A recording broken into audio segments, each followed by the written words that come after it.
สบายดีพี่น้องมันตะผูทุกคนโอ้ยพี่น้องเบิ่งฝนตกพี่น้องเลยแต่พอมันฮ้อนเอาแค่เอาว่าฮ้อนนอนบ่ได้นั่นน้องบอลเนี่ยบ่ได้ไปโรงเรียนพี่น้องเฮ็ดได้คนซื้อเครื่องมาบักหลายๆพี่น้องเอ้ยขายเครื่องแบบบ่ได้ขายแล้วฝนตกแบบนี้ซื้อเครื่องมาไปขายออกไปขายฝนตกพี่น้องเอ้ย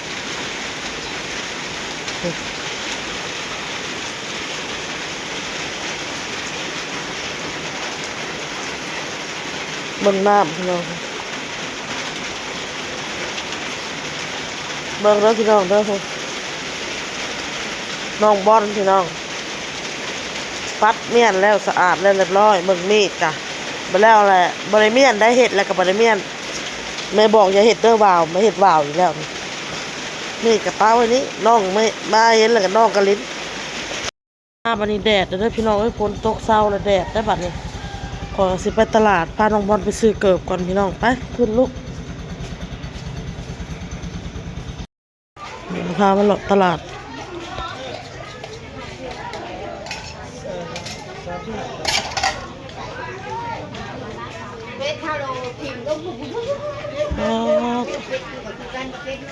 ตกขัดถือว่าเป็น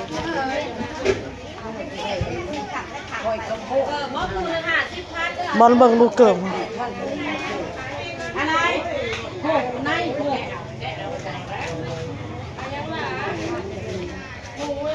เลือกเบิ่งแม่บอลเกิบเลือกเบิ่งลูก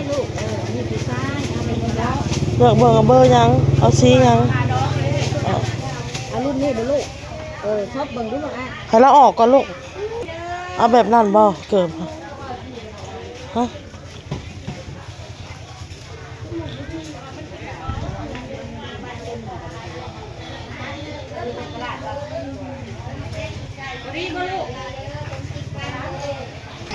อันนี้ครบเลย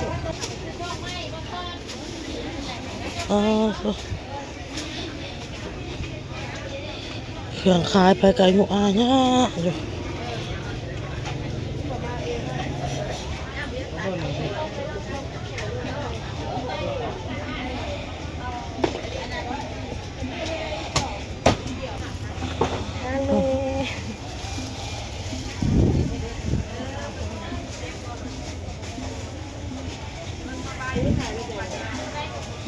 หมักหรือบ่ลูกเกิบหมักหรือบ่จะได้แบบนี้มันใส่สบายแล้วว่ามันเบามันบ่หนักตีนเราหมักซ่าเนี่ยลูกเอ้ย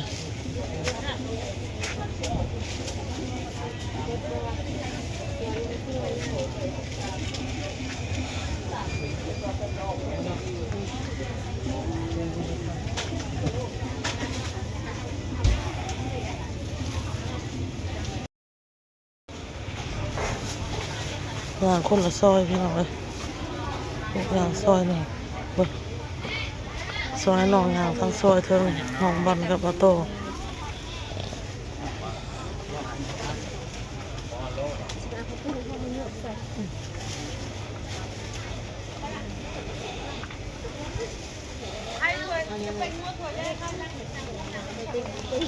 เผ็ดจะขึ้นยัง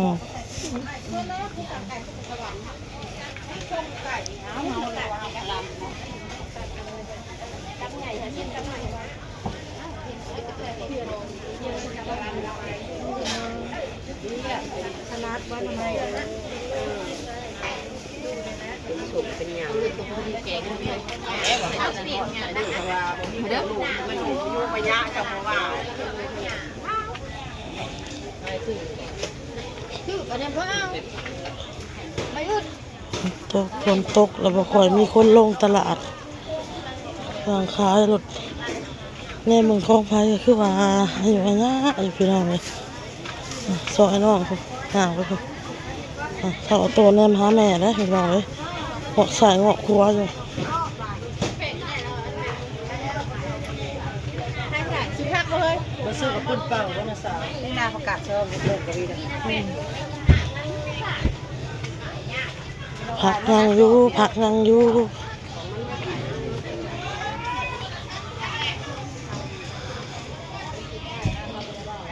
สลิง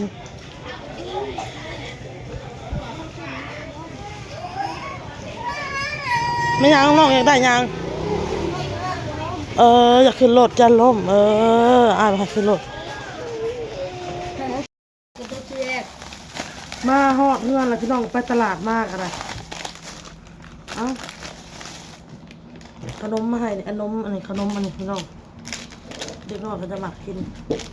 มาให้สาวโศกถุงหนึ่งไม่บุญถุงหนึ่งมันแดดแล้วก็สิเฮ็ดเครื่องออกไปขายครับมันบ่แดดมื้อนี้ก็ย่านบ่ได้ขายพี่น้องเลยมันแดดแล้วก็ออกไปขายคือเก่าอ้นซื้ออะนะพี่น้องอ้นก็บ่ฮู้ว่าแป้งนี่เอื้อยเพิ่นทางเมืองนอกเด้อพี่น้องเด้อ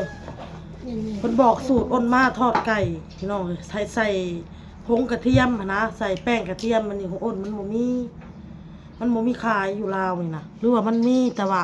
มันน่าจะอยู่ในเมืองเนาะพี่น้องเนาะทางอ้นบ่เคยเห็นนะพี่น้อง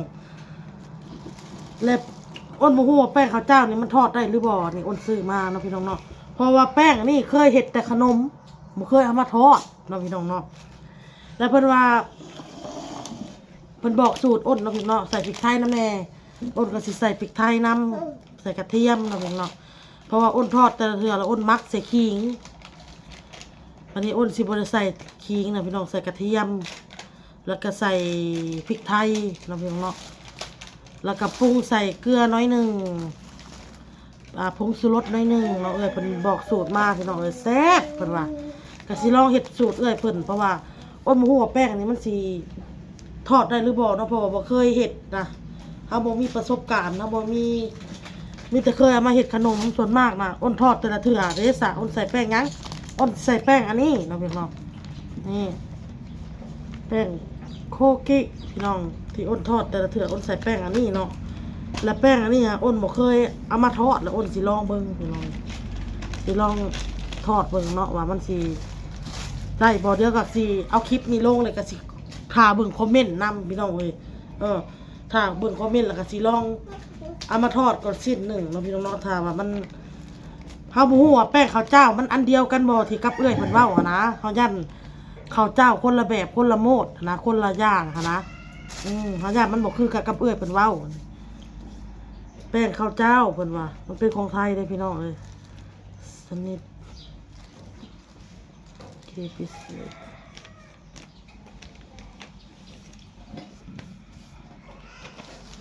ลองเบิ่งแดดล่ะ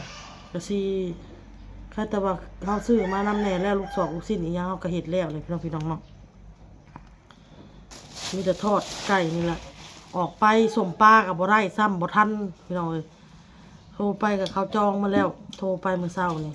เขาจองเขาเอามาแล้วตั้งแต่ฝนตกลิ้นพุ่นพี่น้องเอ้ยแต่6 โมงเช้าโทรไปก็เฮาต้องโทรไว้แต่กลางคืนมีแต่ว่ามื้ออื่นนี่อ้นสิโทรให้เพิ่นเอาไว้ให้ข่อยในเด้อมื้ออื่นสิโทรหาเพิ่นหน่อยปลาไว้ขายสิเฮ็ดน้ำของขายสิทอดก้นไก่แล้วก็สิทอดปีกไก่ออกไปขายคือเก่าพี่น้องแล้วก็มีย่างลูกชิ้นเนาะแล้วก็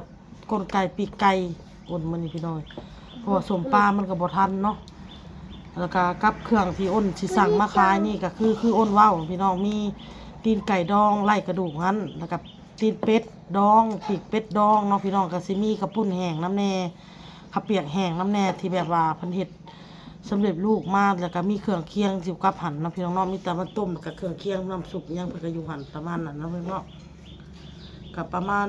2-3 มื้อพุ่นละมาฮอดพี่น้องเอ้ย